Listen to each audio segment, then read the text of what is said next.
अस्सलाम वालेकुम दोस्तों, मेरा चैनल मार्केट रेट स्टोर। तो जैसा कि आप लोगों को पता है कि मैं ज़रात के हवाले से आपको अपडेट फराहम करता हूँ, ताज़ा रेट बताता हूँ।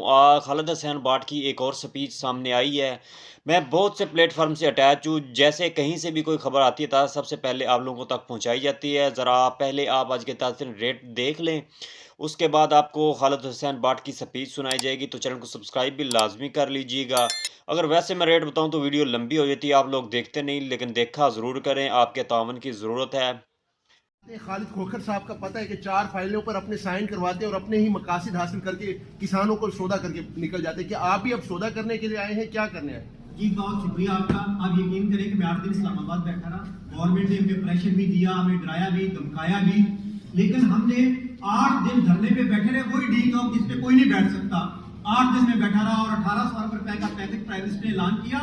और उसके बाद उसने कहा, और आपको पता है तशरीह के लिए भी अरबों रुपए लगा दिया कि 1800 रुपए मैंने दे दिया, लेकिन उसके बाद उन्होंने कहा कि IMF का प्रेशर है। अल्लाह गवाह है कि आज तक मरियम साहबा से हमने मीटिंग नहीं की। मरियम साहबा ने हमें कॉल की कि आप हमारे साथ मीटिंग करने आए। हमने कहा मरियम साहबा हम आपसे मीटिंग नहीं चाहते, आप हमें रेट दे दें। लेकिन अगले दिन जिसका आपने नाम किया लिया उसने मीटिंग कर ली। आज तक अल्लाह गवाह है कि 4 साल से मैं किसान इत्तेहाद का चेयरमैन हूँ। 4 साल में आप मीडिया का रिकॉर्ड उठा ले, लाहौर हो, तभी हमने 4 दिन बलूचिस्तान असेंबली बंद रखी है। उधर बिल पास हो रहा था, वो पास नहीं होने दिया। अल्लाह के हुक्म से हम अपने किसानों की आवाज बनेंगे, लेकिन बिकेंगे नहीं। और ना ही हमने सीएम पंजाब से अभी तक मीटिंग की है। हम मीटिंग नहीं चाहते, हम कुछ नहीं चाहते, हम 4